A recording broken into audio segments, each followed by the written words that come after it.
Welcome to Equal Entertainment. I'm Tracy E. Gilchrist. The Hollywood studios have delivered what they are calling their last, best, and final offer to the Actors Union. Terms of the offer were not disclosed, but one of the major sticking points has been the use of artificial intelligence. The pressure to reach a deal is mounting on both sides. The studios are trying to resume production so they don't have to cancel upcoming movies and TV shows. Ticketmaster's parent company Live Nation is on pace for record-breaking earnings in 2023. They have Beyoncé and Taylor Swift to thank for that. Live Nation is reporting a record 140 million tickets sold so far this year. Those ticket sales add up to $8.3 billion for the third quarter. That's up 32% from a year ago. Live Nation has been accused of taking advantage of consumers. The Wall Street Journal reports the Justice Department is investigating Live Nation for allegedly using anti-competitive practices. Live Nation denies doing anything unlawful. Fans of Euphoria will have to wait until 2025 for the third season.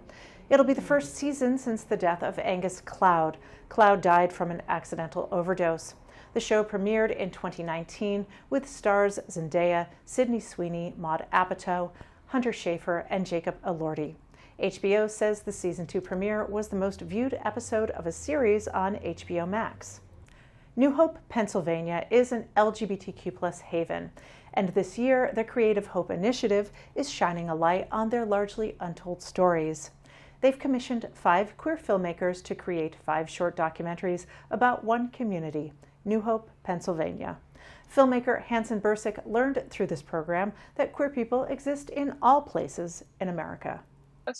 But I find, in my work in particular, traveling around small town America, that there are a ton of places like New Hope that exist, maybe not to the extent of New Hope, because New Hope is sort of this beacon, right? Yeah. But queer people are everywhere.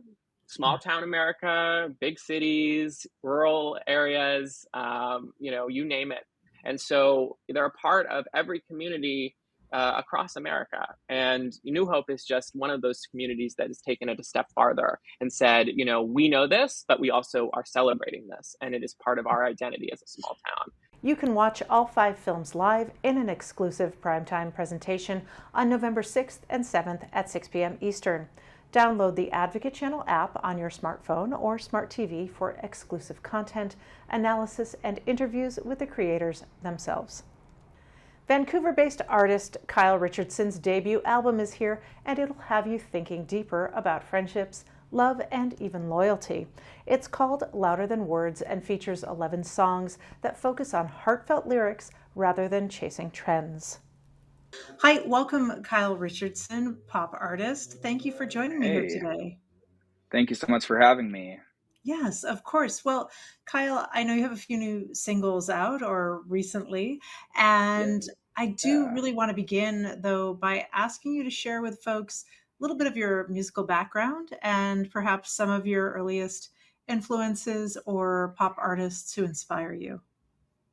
Hey, yeah, for sure. I've been singing basically my whole life. I started in elementary school. I had a very encouraging music teacher who pushed me to get in front of the school and do like the assemblies and different kind of Christmas programs and stuff like that. When I got into high school, I started doing musical theater and talent shows and taking some very casual vocal lessons. And eventually I started writing songs and playing with a cover band that was like formed with some people I went to school with. And we played different coffee shops and functions like that. And then I guess after that, I started wanting to work on my own original music, and I started songwriting and playing guitar and working with some producers based out of Vancouver. Yeah, great. Some of my influences early on, I guess, were like Stevie Wonder. I grew up listening to him. And then I started getting into pop music with like John Mayer, Gavin DeGraw, like Kelly Clarkson is a huge vocalist that I love listening to, and John Legend, stuff like that. Yeah, wonderful. Well, thank you very much for sharing that. Your singles, Can You Hear Me and Anything, have come out after this kind of downtime, or at least downtime of releasing, that occurred during the pandemic and, during lockdowns and after. Would you talk a bit about that time, the the era of lockdowns and how that time impacted your art?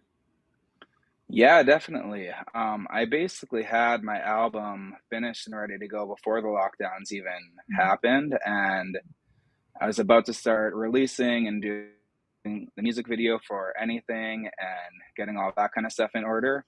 And the lockdown put a pause on that just because I had to refocus, start saving some money again, and use what I had to survive. So it really put a damper on getting my music out, but it kind of gave me the time to refocus and add a couple songs to the album and just kind of tweak everything a little longer. And then once lockdowns ended, I got to start doing the videos and to start planning how I wanted to release everything and make it more of a full album rollout instead of just one single and then who knows.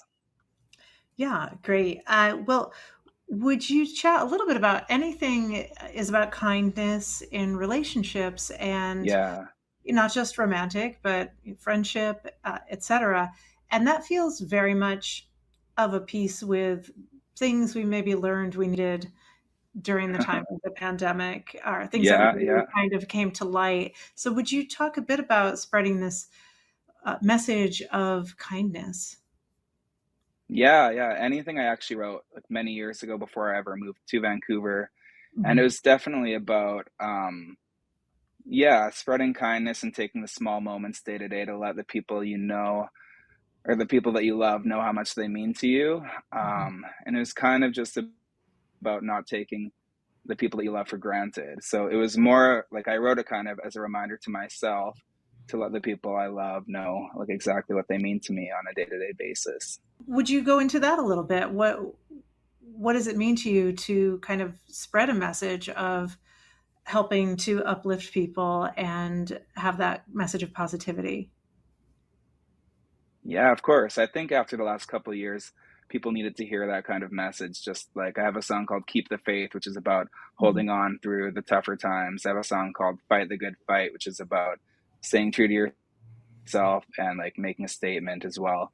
Um, and yeah, I think definitely it's something that people need to hear right now. I think it's very important to always stay positive, but especially if you're going through something that might not be the easiest worldwide, globally, or just a personal thing, I think it's really important to like stay positive and know that it'll get better.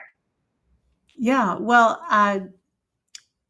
regarding fighting the good fight or, kind of staying true to oneself and speaking up, as far as I know, you've been out since the beginning of your career. Yeah, And, yeah. and would you talk about that? Was that a decision, or did you have any kind of a lot of times artists have forces who are telling them, no, no, no, come out later or stay in the closet for now. What was that journey like for you? Did you just know that you had to be authentic and true to yourself from the beginning? It wasn't so much a planned thing, but I was more or less writing with a lot of different songwriters and with some producers. And writing in pop music, there's a lot of encouragement to say, to use the word girl, to sing about a girl, to sing Mhm. about she, he, them, whatever. And I kind of just wanted to take the gender role off of the writing process and just kind of make general songs that everyone could relate to. So I ended up coming up to the people I was writing with and saying, I don't want to be singing girl in every song or she or whatever. I just kind of want to make my music as open to as many people as possible. The death of Matthew Perry and his struggles with addiction are giving way to something positive. A foundation in his name is being created to help others on their journey with sobriety. Perry said he hoped to be remembered most for his efforts helping others struggling with addiction. Now that is being made into a reality. A statement from the foundation says it wants to honor the actor's legacy by making a difference in as many lives as possible. The actor died from an apparent drowning. The Friends cast and others gathered to lay Perry to rest at Forest Lawn Cemetery. You can watch the Advocate channel live by downloading our app in the Apple or Google Play Store. You can also subscribe to our YouTube channel. For the Advocate channel, I'm Tracy E. Gilchrist, and thank you for watching.